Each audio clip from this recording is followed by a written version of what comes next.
ઉદેપુર નગર એ પહેલાં વડોદરા જિલ્લા સાથે સંલગ્ન હતું. વડોદરા જિલ્લામાં આ છોટાઉદેપુર તાલુકો પણ સમાવેશ હતો.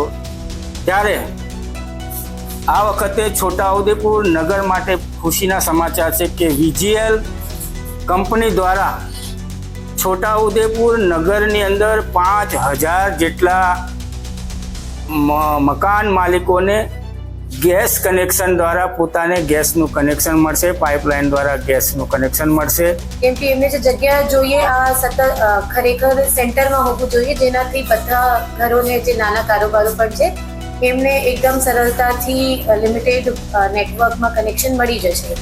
તો એમની ટીમ સાથે આપણી 15 દિવસ પહેલાં જ ફાઇનલાઇઝેશન થયું છે. જગ્યા પણ એમને આપવામાં આવી છે અને આવતા મંથમાં એમની બધી કામગીરી પૂર્ણ થશે. આપણા છોટાઉદેપુર જે જિલ્લા સેવા સદન છે ત્યાં આપણે એક ઓફિસ એમને આપીને ત્યાંથી બધા લોકો ફોર્મ લઈ શકશે, અરજી કરી શકશે અને પાઇપ્ડ કનેક્શન લઈ શકશે. અમારી તમામ માહિતીથી અપડેટ રહેવા માટે જોડાયેલા રહો S9 ન્યૂઝ સાથે.